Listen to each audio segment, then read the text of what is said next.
Zack Polanski is from the Green Party. Zack was arrested on Tuesday in the protest. He is currently on Waterloo Bridge as we speak.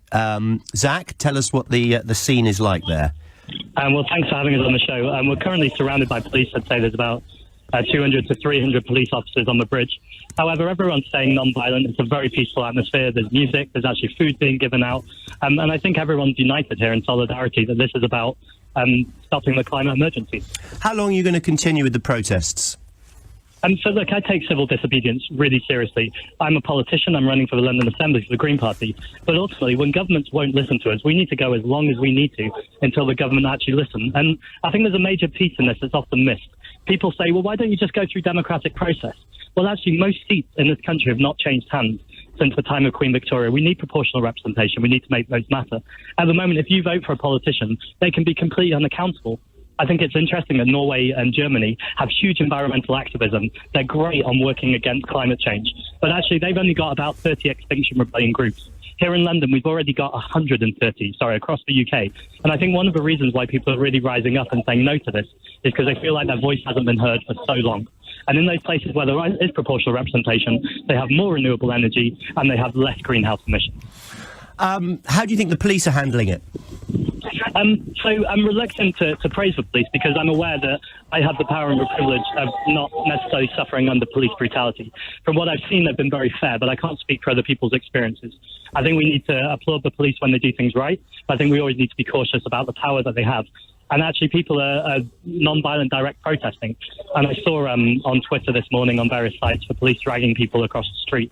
I don't know the context, but I think any time we see police violence, we need to ask them serious questions. But is that really violence? If you're dragging people off a public road and people have to use that road who are not on the protest, is not what they're doing justified? No, I don't think it's justified at all.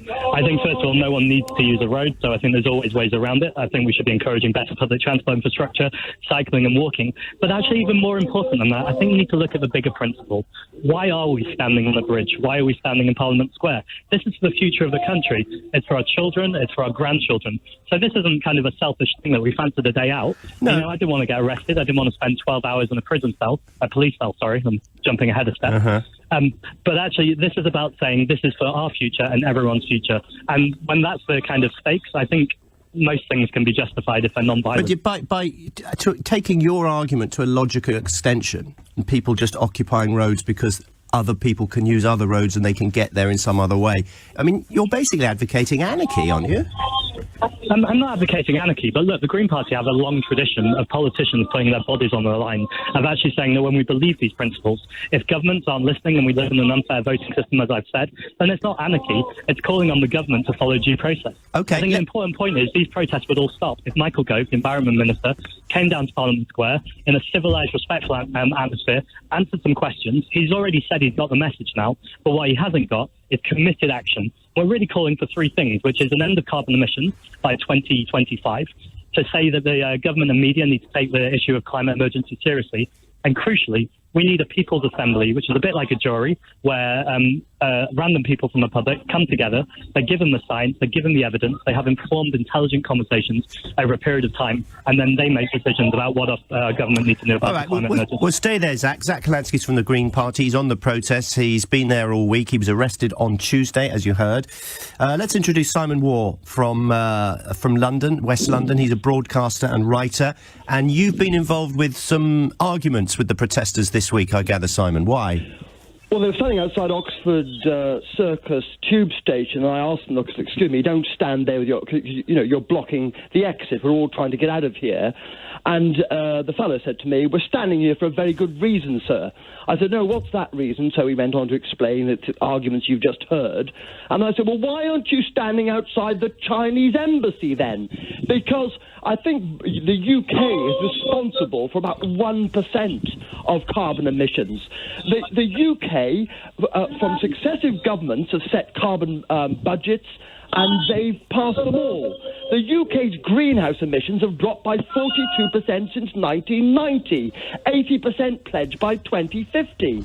We live in a democratic society, and I think the vast majority of UK citizens believe that is a reasonable target. We believe that the renewable energy has rocketed in this country to provide, I think, 25% of UK electricity. Solar power now produces more electricity in the UK than coal does. All right, OK, let me put those points to Zack. Zack, why aren't you protesting outside the Chinese embassy? I absolutely applaud Simon's ambition and delight in dealing with climate change outside the Chinese embassy. And if he wants to join me outside the Chinese embassy to protest, I'm happy to do that. But what I'm really interested in is... you promise me never to fly in an aircraft again in your life? Do you promise me here now on LBC Radio you're never ever going to get in an aircraft again? Simon, you're terribly excited. Let's look at... So first of all, you dealt with renewable energy. If you tell me now on LBC, because you believe at the end of the world is nigh, right, I will never set foot on an airplane the rest of my life. And I promise you, if you say that now, I'll agree with you. Let's first of all talk about fracking, and then we'll come on to flying, because you dealt with renewable energy first of all. I'm interested in practical solutions, and we all know what happens when you travel by aircraft. This is one of the big reasons why you've had this increase. It doesn't sound like you're interested. It sounds like you're yelling at me on the radio when I'm trying to have a reasonable conversation. Are you able to... I'm not yelling at you. Hold on, Simon. Let's do it through me. Do it through ACAS. Just a second, Simon. Do you think, Zack, that he's got a point? It is actually air travel and the fact that the fact that people use aircraft more and more now is actually more damaging than a day's pollution somewhere in a city. Sure, all of that is true. And the impact of globalization is a very complicated subject. It's difficult in this kind of radio format. Here's what I would say. I'd say I'm vegan.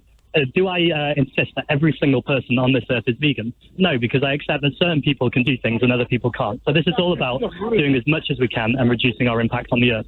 Will I personally fly? Actually, it's very unlikely I will. I just don't want to make that promise in case there's an emergency anywhere, and I don't want to be a hypocrite on the radio. But some people do need to fly for various reasons. What I'd look at is what the Green Party policy is, as I believe is a frequent flyer levy, which is actually saying it's a smaller minority of people that are flying very frequently. We're talking about people who fly weekly or monthly. They should be paying a frequent flyer levy where it's more expensive every time they fly. This is a sensible, moderate way to say we recognise that we're having impacts on the environment. We need to get about. We need to continue life. This isn't about wearing a hair shirt and making our lives, miserable. But actually, it's about saying we can't sustain this, and everyone needs to do their bit. And that means it's all taking some sacrifice without, living in a cave. Okay, well, let's see if your jobs. answers have placated Simon. Simon? Well, I just think there's so much rigid hypocrisy that surrounds this, that we all want the latest iPhones. I mean, I don't know, it's something like a sort of 130 million mobiles get dumped every year. It's just a reflection of how we live our lives. We buy a new pair of trainers, and most people do, every year. If these protesters were doing something positive, they were encouraging parents to allow their children to walk to school, as I've mentioned, to take fewer foreign holidays by plane. Don't expect a car when you're 18. Conserve water. Encourage youngsters to help the parents with recycling. Not expect, the central heating on until it gets really cold. All these sort of things we can do on a practical basis, which can support what I think has been the constant government support in this country for new energy. Looking at the number of wind turbines that we now use. And I just think, emissions from homes are decreasing. And it's not just me saying this. The Energy Saving Trust, the British Ecological Society, the Campaign to Protect Rural England have all applauded successive governments in what they're doing in this country. It's not this country that's to blame. I understand there's a problem about climate change, but it's not the UK. Okay, let me put that to Zack. It's not us, Gov. Why are you protesting about us? I'd say there's two big things to say. First of all, I'd encourage Simon to join the Green Party. It's funny because when you said I was going to be talking to someone, I presume there was going to be someone in opposition to this. But actually, Simon sounds like exactly the sort of person who cares about the environment, who knows there's a climate emergency and wants to do something. Granted, I hear he then has a second issue, which is about democracy, that he says it's not the UK, it's the rest of the world. But I think the facts are this. The vast majority of this country are against fracking. Of course they are. The evidence says that it's extremely dangerous. Also, the majority of political parties and votes of the last election were also against fracking.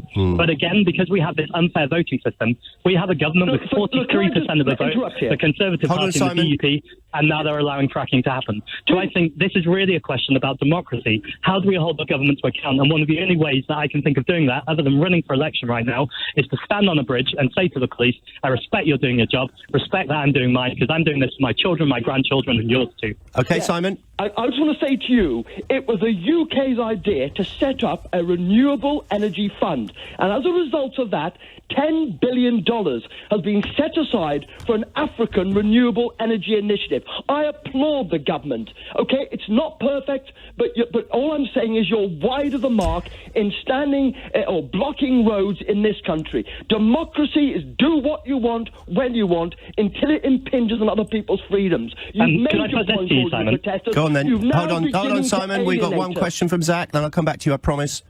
Go on, Zack. If we weren't blocking these roads, do you think we'd be having this conversation on LBC right now? And a second follow-up question is, do you think everyone accepts that there is a climate emergency in the same way that you do? Those two questions. LBC have been on this topic. I listen to LBC on almost daily basis.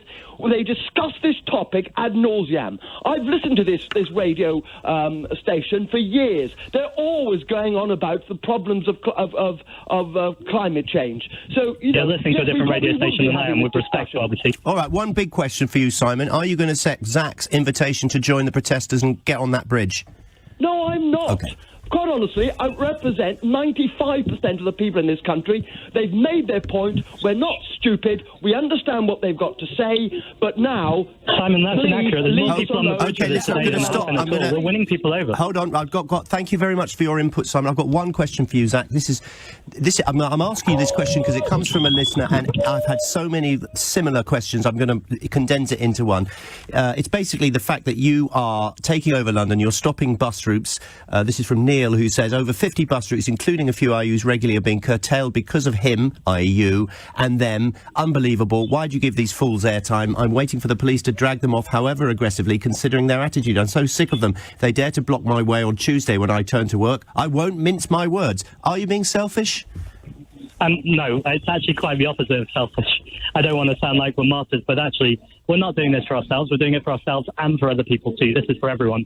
And he says, how dare I? But actually, that you could turn the question around and say, how dare people carry on living their lifestyles and not waking up and actually saying, what can I do to reduce things? Now, I accept lots of people are reducing things, and I respect them for that, and I applaud it and ask them to do some more. I think we can have this conversation in a civil way, and I think having a civil protest that isn't blocking all the roads, we're encouraging public transport. If you don't get any reaction from the government or from any organisation, are you going to just carry on doing this next week? Do you think we'll still be having this conversation next weekend?